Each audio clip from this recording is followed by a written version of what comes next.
Welcome to the RideShare Guy podcast, where you will learn about the rideshare and mobility industry straight from Harry Campbell, who's got over 5 years experience covering the industry and has talked to thousands of drivers. There's no better place to stay up to date, entertained, and educated. So let's dive in.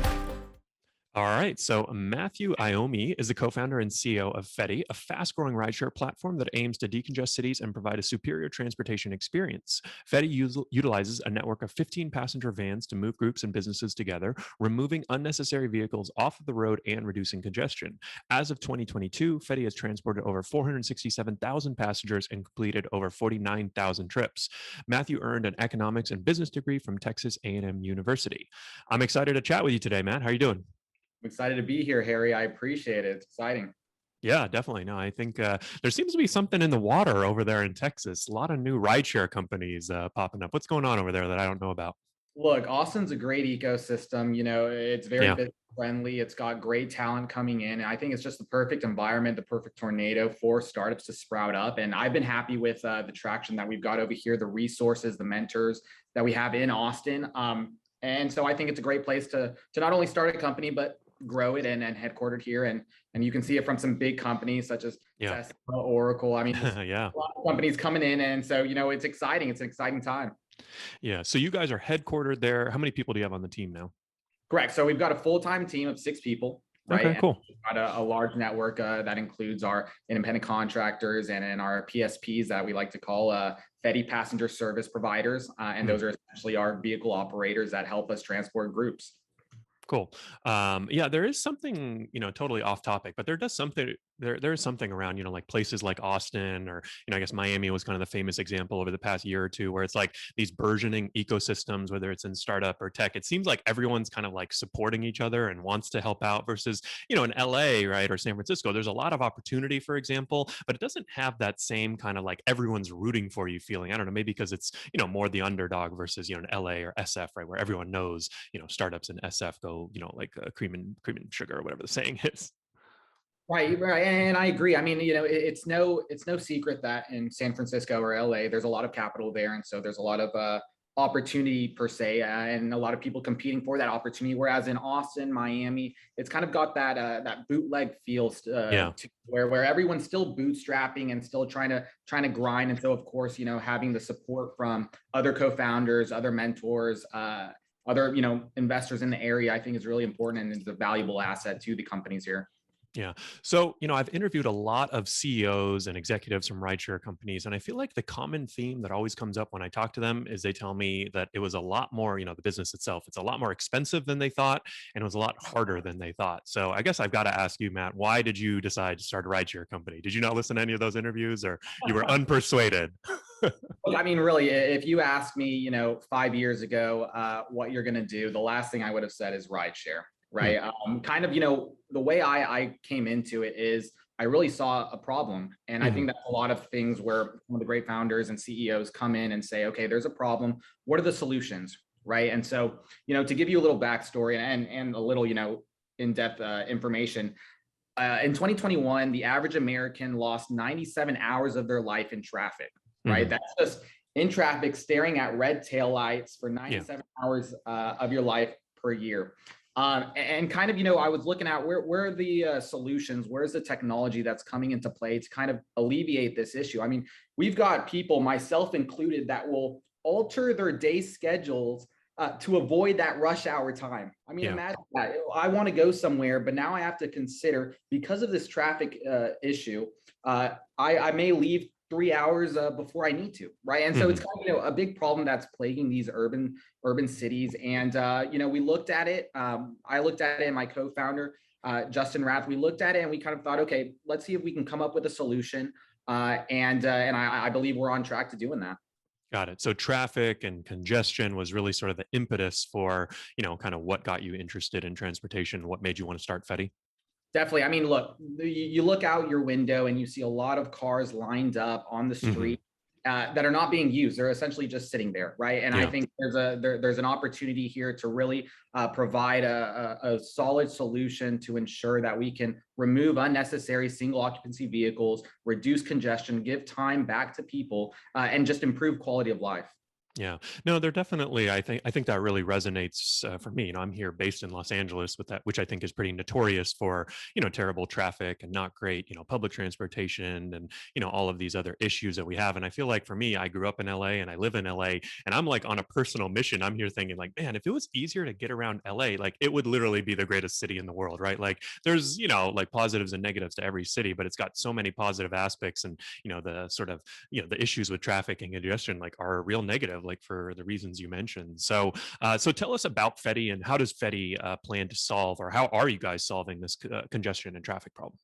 Right. So Fetti is essentially what we like to say a group rideshare platform in which Okay. we utilize a network of 15 passenger transit vans to service groups and businesses on demand, getting them from point A to point B together. Mm. Right. Groups right now have two options essentially. The first option is to split up the group and take multiple vehicles, whether it be other ride sharing options or personal vehicles.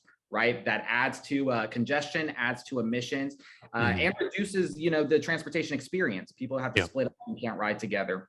So what we've come in, and of course the other option and the other side to that is the outdated charter model, in which you have to reserve a charter vehicle days or weeks in advance. Right, pay a most of the times a 3-hour minimum, and have no payment flexibility. Right, Right. it's not going to make sense for you and a group to go to a corporate outing or offsite Yeah. corporate event or just dinner with friends, right? And so Yeah. I mean, that's the typical situation where you really just need a ride there and ride back, but that you're paying for them to sit there for 3 hours and do nothing, right? And not a lot of winning going on there. the model's outdated. And so kind Yeah. of what we've done is we've created this platform that essentially brings the efficiency and the experience of group transportation, charter transportation, with the efficiencies and the innovation of rideshare technology to kind of combine them and build this group rideshare platform. And that's kind of where we've gone off, and we've transported a little under 500,000 passengers. Yeah. With that, conducted a little over 49,000 trips. So if you think about that, the discrepancy there is huge, in which we're able to take away a lot of unnecessary vehicles by grouping up these groups, allowing them to ride together in single vehicles. And so that's kind of what we're doing across the cities that we're operating in. Yeah. So what are the most common use cases or verticals where people are booking these group transports? I mean, I guess, a lot of Uber and Lyft drivers, I'm sure what pops to their head is, like the Friday, Saturday night, right? Where you pull up and there's like 6 people trying to cram into one car, and you're like, dude, no. Or some drivers, are okay with it, but not the best situation there, right? Right. So we've got, our on-demand leg and our corporate Okay. corporate leg in Fetti. And so for our on-demand, a lot of it is, as you mentioned, nights out, right? We're transporting groups safely during nights out, whether they're going nightlife or dinners or whatnot, making sure no one's drunk driving and stuff like that. We're doing a lot of say weddings, right? We're saying airport shuttling. We've got a lot of wine tours. We've got a lot of bachelorette parties, concerts. Yeah, I mean, I guess I've been to a couple bachelor parties in Austin, so I imagine that's a good opportunity for outing. Obviously, there's the night out, but the other outings and areas around that, right? Definitely. And then on the other side, we've got the corporate leg, in which we're doing a lot of offsite corporate events, a lot of corporate shuttling for companies, and commuting for companies as well, in which they're able to utilize our network of vehicles to transport their employees, clients, guests, wherever they need to go, affordably, flexibly, and most importantly, together, right? Yeah. Well, what do you think is the sort of value prop on the corporate side, right? Like, so for example, I know hotels, they typically have their own shuttles. And, I took in Nashville recently, right? I took an early shuttle, and there was like 25 people. They had to call a backup shuttle like at 5 a.m. Everyone was going to the airport. And I'm sort of thinking, like, is that the type of use case where you guys would help? Or is there sort of some specific corporate aspect where it's like, hey, these guys can really solve this pain point that we're having? Yeah, well, what's really unique about our model, and really the first of a kind, as I mentioned, the traditional old charter transportation model is outdated, right? They have to make sure that one booking is reserved days or weeks in advance to ensure that they have time to call out their driver, and it covers the cost of getting the driver to the vehicle. It covers the cost of the vehicle, the cost of the cover of administration, whatever it may be. Whereas with our platform, due to our network and in our on-demand base, our drivers are already on the road transporting groups on demand. And so these corporations can essentially tap into our network and have the utmost flexibility and affordability compared to charter transportation. So for example, if a corporation just needs a 1 hour trip, that's fine. We can do that, right? And we're able to charge substantially less than any other competitor because of our rideshare model. And so that's kind of what's the unique thing about Got it. So it sounds like a lot cheaper potentially and a lot more flexible, right? So if I'm a corporation and I've got some route that, needs to be run every single day at 8:30 a.m. and I know I'm going to have 12 people there, you guys may be able to serve that, but it sounds like, that's not like your slam dunk use case, right? You've got these flexible situations, or it's like, hey, we need overflow, or, just give our employees more flexibility. That's interesting. So two things come to mind. I'd say let's start with the sort of on-demand versus B2B, right? Basically like B2C versus B2B, right? This is something I see with a lot of the specialized rideshare companies. I feel like a lot of them end up gravitating towards the B2B side because, I think the margins are better and, you can negotiate with one person versus trying to have to, wrangle 15 people. So I'm curious, like, how does the corporate or let's call it B2B and B2C, like, how does that, what percent is, versus what percent right now? And how do you think about that going forward, basically? Look, right now, the majority is our on-demand B2C kind of sector, but we do see that growing on the B2B side as we continue expansion. But the really unique thing about our model is that the possibilities are really endless because of our duality, right? So we've got companies such as Chariot, right, who kind of came through with these 15 passenger transit vans and focused solely on B2B. And what we found is that they essentially couldn't fit demand in those use cases where B2B necessarily wasn't viable, for example, during the rush hour times. And so these vehicles would sit idle. So what we've done is kind of built this foundation of B2C and complemented it with B2B to increase and maximize the utilization of these vehicles. And so I think the perfect storm is having that, duality and ensuring that these vehicles are transporting groups, whether it be B2C customers or corporations. Right. And I mean, that's sort of the perfect segue. This is the age-old transportation problem where, taxis this is why taxis were disrupted by Uber, because if you have enough vehicles on the road to meet peak demand, you've got way too many during the slow times, right? And you guys do have an interesting model. Well, actually, you tell me about the model. Do you guys buy the vehicles yourselves? These are 15, what type of vehicles are they, first of all? And I assume that, not many drivers have 15 people vans in their backyard, right? So 15 passenger transit vans are mid-roofs, very nice. They're Ford or Mercedes, right? And as you mentioned, our model is pretty unique and it's kind of, a cool system in which we've kind of utilized and taken, inspiration from different companies. One inspiration is with Amazon's DSP program. Got it. And so, to kind of go through it, we're essentially partnering with Fetii PSPs. These are Fetii passenger service providers, and these are entities that purchase and own 15 passenger transit vehicles and essentially utilize independent contractors to generate revenue and give opportunities to these drivers. So that could be a one-person outfit. It could be a 10-person, company. It could be 100, right? It's like small to large. It really depends on what they're doing. What's the sweet spot for those DSPs? Or do they usually have like 5 to 10 vans or? Yeah, they typically start out with 10, but we're seeing a lot just, growing as we grow. And so it's really exciting to give opportunities to these entrepreneurs as we grow as well. Yeah, cool. So you've got the DSP, and then do you guys have vehicles yourself, or can drivers who happen to have a 15-person vehicle come and drive for you, or how does that side work? Yeah, so if they've got a vehicle themselves, they can essentially operate as a PSP, one PSP, and so they can come onto the platform after they go through our checks. And in terms of us owning any vehicles, we don't own any of the vehicles, right? We're just a technology platform that essentially allows these owners to put them on our platform and generate revenue and transport groups. Very cool.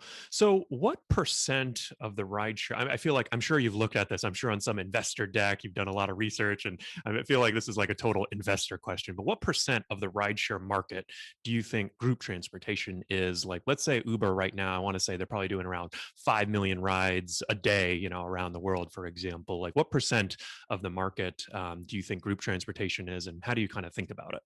Look, 20% of total US vehicle miles traveled include friends socializing and employees going to and from work. And so that's kind of where we see the market we're able to take care of efficiently, utilizing our network of vehicles. But we don't anticipate stopping there, right? It's our goal to essentially decongest these cities. And so what does that mean? That also means essentially in the future, grouping up individuals into high capacity vehicles to get them where they need to go together. And so we really see a future in which we're able to transport every type of transportation in the future and ensure that we can do our best to decongest these cities. Because, you know, at the beginning of the conversation, you mentioned LA and San Francisco are really suffering with this problem. But you know, it's not, it's not just them, right? Oh yeah, no, I think I kind of highlight LA and San Francisco. I feel like every city you go to, it's like, wow, traffic is terrible here. New York City, I was just in Mexico City, you know, it's like every foreign city, you know, it's like everywhere you go, traffic's bad, right? Population increases, congestion is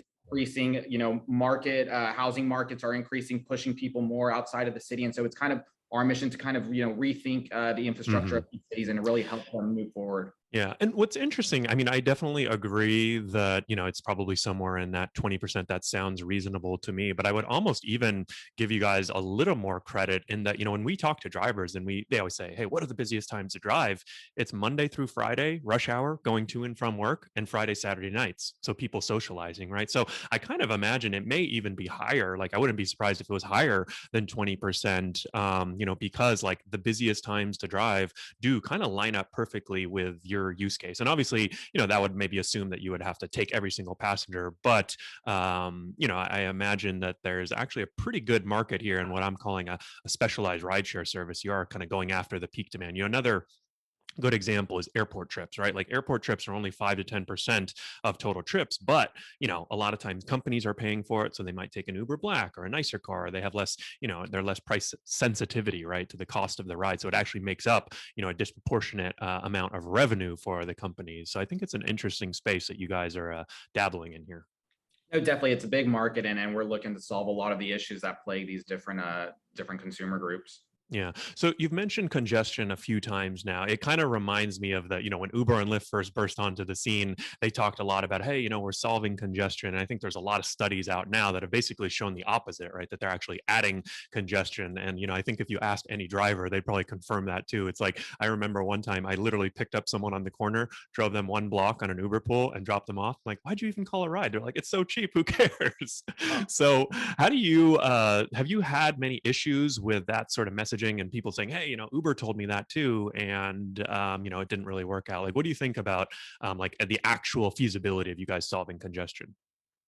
Yeah, look, I mean, and that's the unfortunate thing, is that, you know, we really see this as a big problem. And you're right. You know, the traditional ride shares came into the ecosystem saying that this was a problem that they were going to solve, and it turned out not to be the case. And so kind of what we're doing is ensuring that we're actually solving the problem, and it's already based on our numbers. So for example, we've estimated that we've removed over 100,000 vehicles off of the roads already, right? These were, whenever, the cool thing is whenever I see a Fetii riding around, I know there are 3 or 4 vehicles in its place that would have been had it not been for the platform. Yeah.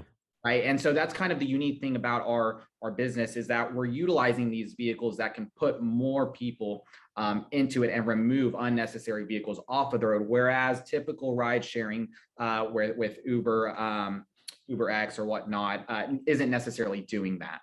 Yeah. And I mean, I guess like, I don't know, you know, I feel like I've seen some people tweeting about this lately too, because Elon has been talking about this concept in transportation called induced demand, right? So, which is basically saying, right, if you widen freeways, for example, it's like all those people who would have traveled at that time, but there was too much traffic, like exactly what you said. Like now it's like, hey, there's more freeway space. Let me hop on right here. Do you see any potential issues with that? It's like, hey, you know, now it's cheaper. Now it's easier for the group to go. Like we might be actually inducing more demand and not potentially solving congestion. Look, it's important to solve congestion, but it's also important to ensure that people get to where they need to go. Yeah. Right? And I think there's a fine balance in that. And it's funny you bring up Elon, because I like that he's bringing up this problem. And I think it's really important to bring it to the public that we need to solve this congestion issue. Yeah. But it really comes down to removing unnecessary single occupancy vehicles off of the road. And so, for example, one of his solutions, right, is to build tunnels underground. Yeah. Right. And so that's kind of where, you know, to your aspect is that, well, soon there's going to be traffic in those tunnels. Yep. On ramps, off ramps. There's going to be some issues with those tunnels. Exactly. I love Elon, but this might be one of his worst ideas yet. He's proven a lot of people wrong before. So let's see. Exactly. So I'll give him a shot. Yeah, exactly. So I think it comes down to removing single occupancy Yeah, vehicles, and I like that. by grouping people Yeah. together. And the best way that we can do that is by using high capacity vehicles. Yeah. So I think the key is removing single occupancy vehicles from the road, right? Because that's the issue that a lot of these cities face. Uber and Lyft have been blamed for a lot of the congestion, for example. But if you look at the numbers, they're actually single digit percentages of the overall, congestion, right? So it's like you could charge Uber and Lyft more, but it's like, hey, they're 6% of the problem, right? You got to address the 94. So I really like the idea of getting people into groups. And also, I'm curious to get your thoughts on sharing rides, because like the social environment, those types of rides, like people want to share a ride in that situation. But with Uber Pool and these other services, like I haven't found that people want to actually share rides. They'll take it because the ride's cheaper. Drivers, as you may know, hate Uber Pool and, Lyft Line and some of these other services. But like, what do you think about the actual dynamics of people sharing rides? Do you think this is something they want to do in, more social situations, or how do you get them to want to share rides in, non-social situations, basically? Right. Look, so pricing plays a large part in it, as you mentioned. But that's kind of the unique thing about Fetii is the transportation experience we provide. And one aspect of that is that you're not going to be cramped in a sedan. Yeah. Right. We've got a mid-roof 15 passenger transit van that is very spacious, right? Very comfortable for our user. And I think that plays a big role in allowing people to feel comfortable and want to take these trips with us versus being cramped up in other rideshare options. And so I think that that's one thing that is really to our benefit and to the benefit of our customers. For sure. So we've mentioned Uber a few times now, and the timing couldn't be better since they just announced these huge, what was their event? Go Get or something like that. And one of the announcements they made was on Uber Charter. So are you familiar with this product that they just announced? Yeah, I am familiar. And, speaking on that, it excites me because they're coming into. Do you want to explain it real quick for those who may not have heard about it? I've got their page pulled up right here too, if you want me to read off. So essentially, Uber Charters, what they've done is they've partnered with, charter transportation companies, primarily U.S. coachways, and allowed users to book one of these buses, whether it be for a wedding or a corporate event, through the platform, right? And so what's really cool and what I like about this is that they're bringing into question, okay, our current rideshare options aren't, satisfying group transportation, right? And so that's really exciting to me because that shows, okay, they understand that there's a market there that needs to be serviced properly. But what I think they failed to miss is that there needs to be disruption, right? And so when Travis was running Uber, they disrupted the taxi industry, right? And I think that's kind of where they're missing the ball there, is that they're not disrupting the charter transportation or group transportation market. Essentially, they're just giving their users the ability, instead of going to US Coachway's website, you can book it through the app. Gotcha. Right? You can't book it on demand, right? You can't just book it for a 10 to 15 minute ride. Yeah. And so what essentially the problem we're facing is that it's still an outdated model. And so that's where I think they really need to up their, disruption and really make it accessible and affordable and convenient for their users the same way they did with UberX, the same way Uber and Lyft did it. So it's an exciting time, but I think they missed it. And I encourage them to keep on thinking about the problem, because I think, the more people are working on this problem, the quicker we can solve it. Yeah. And so I like the way you phrase that, because it's sort of like they added the option, but they didn't necessarily disrupt the underlying product, right? So if it's not a great product, and this is, I wouldn't say typical of Uber, but I think like sometimes these moves are made more for, like stock price or, other factors, right? And I actually like the way, actually taxis are also a good example, right? So you could always book a taxi in the Uber app in many cities around the world. But it was really just booking a taxi. Like it still might not be a great experience when you get there, right? And now they've rolled out this much more in-depth partnership with Curb in New York City and Flywheel in San Francisco, who we just had their CEO on the podcast. And it actually integrates pricing and integrates, a lot more of the feedback. And it's more of a holistic, I guess you would say, partnership. And it's kind of disrupting, some of that old school taxi aspect, right? So I think that makes a lot of sense. So it sounds like overall you think it's a good thing, but maybe there's some opportunity left for them. There's a lot of opportunity. Look, the reason we've had so much success in a short amount of time is that we allow our users to hail these large capacity vehicles on demand. They're able to pay per person using our QR code check-in system. So we like to say you book it like Uber and Lyft, but you pay like Lime and Bird by scanning a QR code that seems splits the payment amongst the group, which is crucial when you're dealing with these large, right? Yeah. So how do you handle payments with a group, right? I mean, we're talking young college kids, they all want to split it, right? Like when you go to a restaurant and, you try to split a bill 15 ways, the waiter or waitress is never happy with that, right? So how do you guys solve that challenge? Yeah, exactly. And so that's something that early on that we wanted to make sure we dealt with properly, because, essentially these typical ride sharing companies that deal with these, 2 to 3 to 4 people can get away with charging the booker primarily because the fare is a little bit lower compared to us. Whenever we're transporting up to 11, 12, 13, 14 people, that fare is substantially higher and may not be as affordable, right, for one booker, and with the hopes that the other group members pay them back. And so what we've done is kind of incorporated QR code, check-in technology. So, to give you the process, the booker will book the vehicle, hail it on demand. The vehicle will show up, and the users within the group will scan a QR code check-in. Will scan a QR code that's on the vehicle using their Fetii app. Once all passengers are checked in, our AI seamlessly splits the payment amongst the group. With cool. average fares typically faring around $6 to $7 per person, which makes it really affordable for our users. And that's kind of where we're bringing a lot of disruption. We're making it affordable, convenient, and kind of upping the level when it comes to transportation.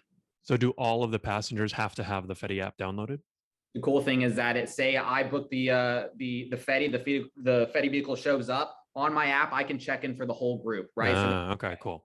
Themselves only, or they can check in for a date, for a friend, for a coworker, or the entire group. Got it. So if a few people don't have it, they could check in. And I imagine in the future, you might add a product where it's like, if you don't have the app, you could just scan the QR code and Apple Pay, and that'll somehow contribute to it or something like that. There's a lot of ways for improvement. Yeah. Okay. Interesting. So, one of the last things I want to ask you about is what's it like to drive for Fetii, right? Because, I've done a few Uber and Lyft trips in my day. It's normally, 1 or 2, sometimes 3 or 4, sometimes 6 people try to squeeze in. So what's it like to drive for Fetii? And, of course, every driver wants to know, how much can you make too?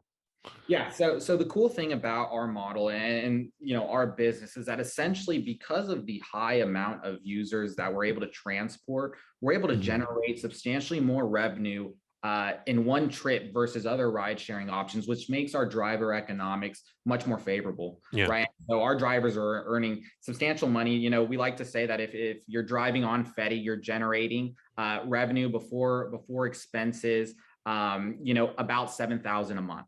Right. Of course, that's different in different markets, times of days, times of years. But what's really unique and really cool about it is that our drivers have, such a fun environment, right? And so they're ensuring that these groups get to where they need to go. And you're not just dealing with one passenger or 2 passengers, which also plays into the safety factor, right? So that's true. A lot of trips are just inherently much safer because you're dealing with a group and not one person who you never know the situation, right? Yeah, no, that's a good point. I know safety has obviously been a big issue for drivers lately. And, it sort of flips the model, right? Because normally Friday, Saturday nights, that's kind of like when it's like most unsafe, right? People are drinking. And, so now it's like an interesting opportunity to go out. Obviously, you probably want to be a people person and, be ready for groups. But I mean, I guess that actual drivers, right? They might be, how does the model work? Are they going through the DSP and paying typically like a weekly rental fee, and then they get to keep everything on top of it? Or how does that part work? Exactly. So they pay a weekly rental fee for the vehicle. They, keep it at their place of residence most of the time. They essentially utilize it and keep it to generate revenue by servicing our users, and they keep the revenue on it. And what's really cool also that we didn't touch on is our tipping factor, right? So the cool thing is with traditional ride sharing, typically the booker is the only one who has the option to tip the driver. Whereas for Fetii, you're getting 10, 11, 12, 13, 14 people who have the ability to tip because they checked in, which increases tips substantially for our drivers. There's just another factor, and we like to do that. We like to ensure that our drivers are being taken care of, obviously. Yeah, that's a good point. I mean, I know that we've highlighted a few marijuana delivery companies here in California, and that's one of the things. I mean, we'll sometimes see $50 tips or $100 tips, right? Because people are ordering like a high ticket value, $100 worth of weed, and then they're high and paying, tipping a bunch of money too, and they're very thankful, right? So it's kind of cool that you kind of, I guess, like increase the surface area of potential people who can tip. So it might be a few bucks, it might be more, if someone's feeling generous. But I like that. So if I'm a driver, it's basically like I'm going to go and pay a weekly rental fee, And, so normally you can rent a car for $200-300 a week for rideshare. I'm assuming this is obviously going to be more. Is it like more in the 500 or 600 range? What does it cost to usually rent one of these things? Yeah. Ballpark. Typically, average cost actually is $350 a week. Oh, that's not bad. Okay. Yeah, not at all. For a 15-passenger van, they rent it for $350 a week. And then, I guess if you're renting it, this is kind of more of a job for full-time drivers. They want to kind of maximize the use of it and drive during the busiest times and places, which, like you said, are going to be Friday, Saturday nights, rush hour, things like that. Yeah, exactly. And as we're growing our corporate leg, we're seeing a lot of weekday demand as well. And what's really cool is that we have such a low turnover rate because they don't typically want to go back. So a lot of our drivers are ex-full-time Uber and Lyft drivers. Yeah. Who give Fetii a shot and find that inherently they're earning more. It's much safer and it's a better experience. And so that's been really fortunate to see, and we're happy with that. Yeah, that's cool. I like that. And I mean, I think one of the things I'm always trying to highlight is sort of for folks who are in the gig economy, it's like, hey, if you've got a lot of experience, you really know what you're doing, how do you graduate to the next level? So I think highlighting, opportunities like this is cool because they don't always get that from the gig companies. So I guess if I was in Austin, I'd be ready to sign up and try it out. But where are you guys operating right now? Is it just Austin? Yeah, so we're in Austin, College Station, Texas, and Lubbock, Texas. Okay. College Station, home of Texas A&M University, where I went to. That was kind of our beta city launch where we first started. And in Austin, and now we're looking to expand with expansion cities being announced here soon. Cool. So we'll keep an eye on that. And then I think you guys have some news to share too, huh? Yeah, very exciting. This is actually for the first time being announced. Oh, wow. All right. I should have teased it a lot harder then. I'm like, oh, you got some news to break, right? Let's hear it. So it's exclusive. So we were just accepted into the summer 2022 batch of Y Combinator. Awesome. Very cool. The world-renowned accelerator that's produced the likes of DoorDash, Airbnb, Stripe, Dropbox. And so they've taken a bet and they've been, said that we're going to be the leader in group transportation. And so that's very exciting to get that. Yeah, congrats. Yeah, no, thank you. It's very exciting for the whole team. And I think for all the cities, in the country and essentially the world. And we really hope to bring this solution to these cities and help alleviate these problems that are happening. Yeah. What did they like about Fetii that, made them want to invest or, bring you into their summer batch? Yeah. So, I mean, the main thing is the disruption, the innovation that we're doing to our market. So as I mentioned, there's two options right now, right? It's splitting up the group and taking multiple vehicles, or this old charter transportation model that Uber Charter is a part of. Whereas we're coming in and kind of combining the two to ensure that groups can have the accessibility and affordability that comes with ride sharing, but being able to ride together. Very cool. Well, that's exciting. And I don't know if the team has to move to the Bay Area or not, but They don't, but you never say never.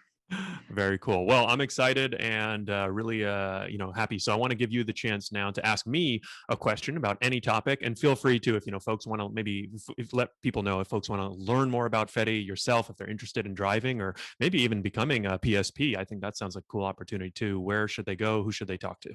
Yeah, definitely. So they can go to fetii.com and there's a contact form that they can fill out, and one of our account managers will be in touch with them. Really for anything, whether it's a question about the app, or if they're interested in becoming a driver or a PSP, they'll be able to find the answers to their questions. But yeah, no, I mean, a question for you, Harry, and I'm sure you've gone it plenty of times.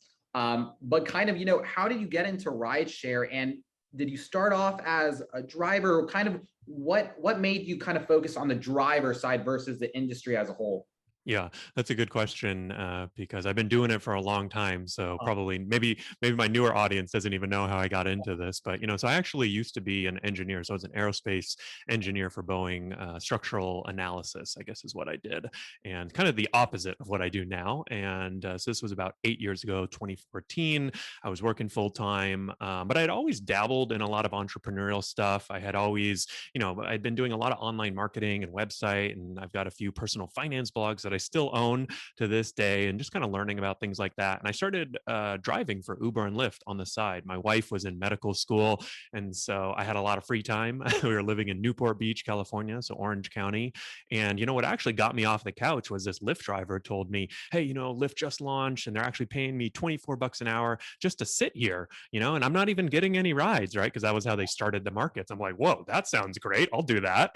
And I signed up. By the time I got approved, that promotion union had ended, but I started driving for Uber and Lyft. And pretty quickly, it's like, it's not rocket science being a driver, but I did realize that, I had never really worked in that type of customer service environment before, right? There's also like a lot of skill to driving, like the top drivers can earn 4 to 5 times more by driving different times, different places, taking different types of rides, doing different services, right? And so started realizing that like, hey, if you want it to be pretty simple, it can be pretty simple, but there's also a lot of opportunity, and there's a lot of new services, and there's a lot of things that, you're basically, whether people realize it or not, you're running your own business. And so I started blogging about my experience. I was an engineer, so I had these really detailed spreadsheets of like my utilization and how much I was making, with tips and without tips, and doing different experiments. And so, got very lucky in that the timing worked out really well. 2014, the companies were just getting started, and it was really, they were so high growth, right? Like they really weren't providing any of this information. Their customer support was, and kind of still is,